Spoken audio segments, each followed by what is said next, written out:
فَإِنَّ مِن جُودِكَ الدُّنْيَا وَضَرَّتَهَا وَمِنْ عُلُومِكَ عِلْمَ اللَّوْحِ وَالْقَلَمِ۔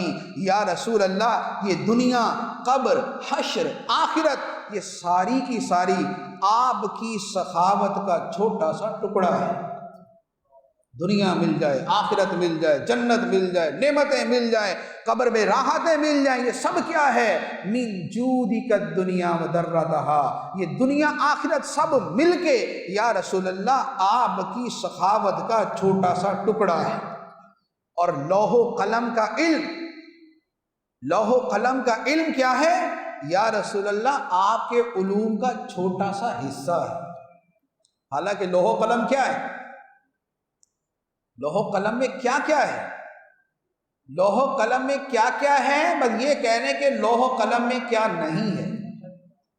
اللہ تعالیٰ فرماتا ہے وَلَا رَطْبٍ وَلَا يَابِسٍ إِلَّا فِي كِتَابٍ مُبِينٍ، اور کوئی خشک اور تر شے ایسی نہیں جو اس روشن کتاب کے اندر موجود نہیں۔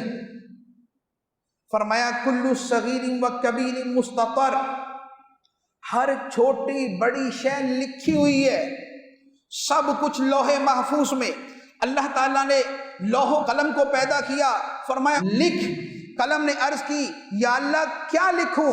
اللہ تعالیٰ نے فرمایا جو کچھ ہونے والا ہے سارا لکھ دے، جو کچھ ہونے والا ہے سارا لکھ دے۔ تو لوح و قلم میں سب ہے، اور یہ سب لکھا ہوا علم نبی پاک علیہ الصلوۃ والسلام کے علوم کے مقابلے میں کیا ہے؟ علامہ بوصیری رحمۃ اللہ علیہ فرماتے ہیں وَمِنْ عُلُومِكَ عِلْمَ اللَّوْحِ وَالْقَلَمِ، یہ لوح و قلم کا علم آپ کے علوم کا چھوٹا سا حصہ ہے۔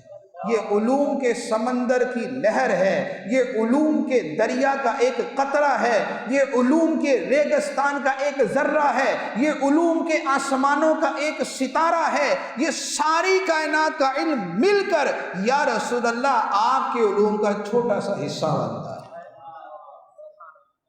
یہ ہے سرکار دو عالم صلی اللہ علیہ وآلہ وسلم کا علم۔ سر عرش پر ہے تیری گزر، دل فرش پر ہے تیری نظر۔ سر عرش پر ہے تیری گزر، دل فرش پر ہے تیری نظر۔ ملکوت و ملک میں کوئی شے نہیں وہ جو تجھ پہ عیان ہے، نہیں وہ جو تجھ پہ عیان ہے۔ اور کوئی غیب کیا تم سے نہاں ہو بھلا، اور کوئی غیب کیا تم سے نہاں ہو بھلا، جب نہ خدا ہی چھپا تم پہ کروڑوں درود، کعبے کے بدر جا تم پہ کروڑوں درود، طیبہ کے شمس الضحیٰ تم پہ کروڑوں درود۔